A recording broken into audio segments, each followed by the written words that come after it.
Hello friends, welcome back to my channel. आज हम देखेंगे हिंदी का साखिया का प्रश्नोत्तर। प्रश्न संख्या 1। मानसरोवर से कवि का क्या आश्रय है? उत्तर। मानसरोवर से कवि के दो आश्रय हैं। मानसरोवर से कवि के दो आश्रय हैं। पहला, पवित्र सरोवर जिसमें हंस विहार यानी घूमते हैं, विहार करते हैं। पवित्र सरोवर जिसमें हंस घूमते हैं या विहार करते हैं। दूसरा, हृदय रूपी तालाब जो हमारे मन में स्थित है। दूसरा, हृदय रूपी तालाब जो हमारे मन में स्थित है। कवि ने सच्चे प्रेमी की क्या कसौटी बताई है? उत्तर। कवि ने सच्चे प्रेमी की कसौटी बताते हुए कहा है कि सच्चा प्रेमी वह है जिसका मन विषय वासनाओं से मुक्त तथा पवित्र होता है।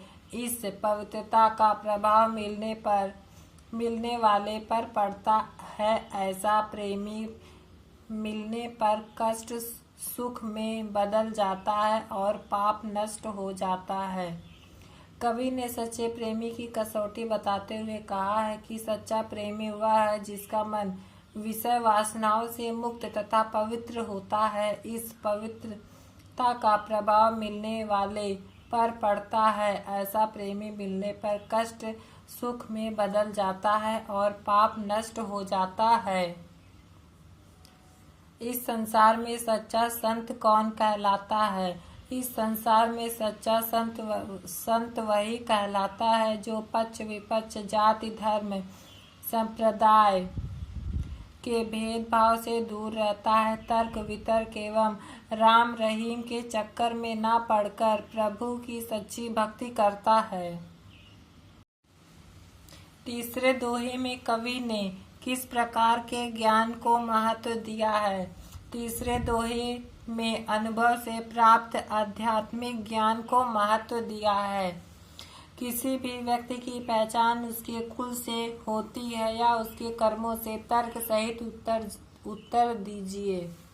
किसी भी व्यक्ति की पहचान उसके कर्म से होती है, न कि कुल से। कोई व्यक्ति यदि ऊंचे कुल में जन्म लेकर बुरे कर्म करता है तो निंदनीय होता है। इसके विपरीत यदि कोई व्यक्ति साधारण परिवार में जन्म लेकर अच्छे कर्म करता है तो समाज में आदरणीय बन जाता है। सूर्य, कबीर, तुलसी और अनेक ऋषि मुनि साधारण से परिवार में जन्मे और अच्छे कर्मों के कारण आदरणीय बन गए। इसके विपरीत कंस, दुर्योधन, रावण आदि ऊंचे कुल में जन्म लेकर भी अपने बुरे कर्मों के कारण समाज में निंदनीय हो गए।